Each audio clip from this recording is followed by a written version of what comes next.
ప్రభు అంటున్నాడు, మీరు ప్రార్థన చేసేటప్పుడు అన్యజనుల వలె వ్యర్థమైన మాటలు వచింపవద్దు. విస్తరించి మాట్లాడడం వలన తమ మనవి వినపడుతుందని వారు తలంచుతున్నారు. చెప్పిందే మళ్లీ మళ్లీ చెప్పటం వల్ల అధిక ప్రయోజనం ఉంటుందని భ్రమించవద్దు.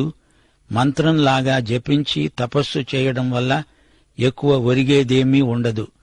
ఆ విధంగా దేవుని మీదికి ఒత్తిడి తేగలము అనుకుంటే అది పొరపాటు.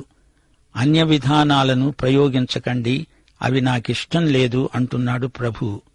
మీరు అన్యుల వలె ఉండకండి. మీరు మీ తండ్రిని అడుగక మునిపే మీకు అక్కరగా ఉన్నవేవో ఆయనకు తెలుసు.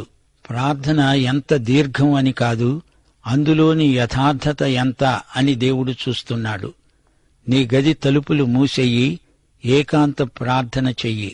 యథార్థంగా నీ హృదయంలో ఉన్నదేదో అదంతా ఆయన ఎదుట కుమ్మరించు.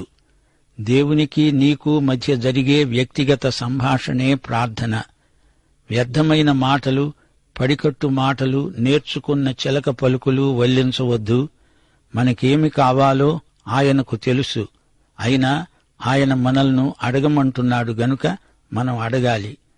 ఎలా అడుగుతున్నామో అది ఆయన గమనిస్తున్నాడు. ప్రభు ఇప్పుడు ఒక మాదిరి ప్రార్థనను మనకు ఉపదేశిస్తున్నాడు. ఇది ప్రార్థన శాంపుల్. ప్రతి విశ్వాసీ ఈ పద్ధతిలో ప్రార్థించాలని ప్రభు అభీష్టం. ఆకలిగా ఉన్నప్పుడు ఆహారము దయచెయ్యి అని అడగవచ్చు. ఆయనకు ఇష్టమైన అంశాలు అనగా దేవుని రాజ్యము, దేవుని చిత్తము మొదలైన వాటితో మనం ఏకీభవించవచ్చు. ఆయన నామమును స్తుతించవచ్చు. యేసులాగా మనకు క్షమాపణ మనస్సు కావాలని కూడా అడగవచ్చు. ఎంతో అర్థవంతమైన మాదిరి ప్రార్థన ప్రభువు నోటి నుండి వెలువడింది.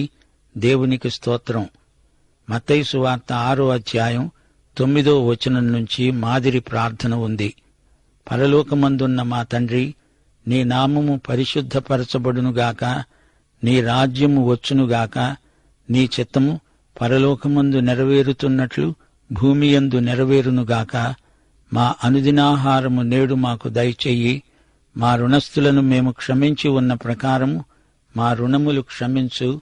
మమ్ములను శోధనలోకి తేక దుష్టుడి నుండి మమ్మును తప్పించు. రాజ్యము, బలము, మహిమ నీవై ఉన్నవి. ఆమేన్. ప్రియ సోదరీ సోదరులారా, వింటున్నారా? ఇది ప్రభువు ఉపదేశించిన మాదిరి ప్రార్థన.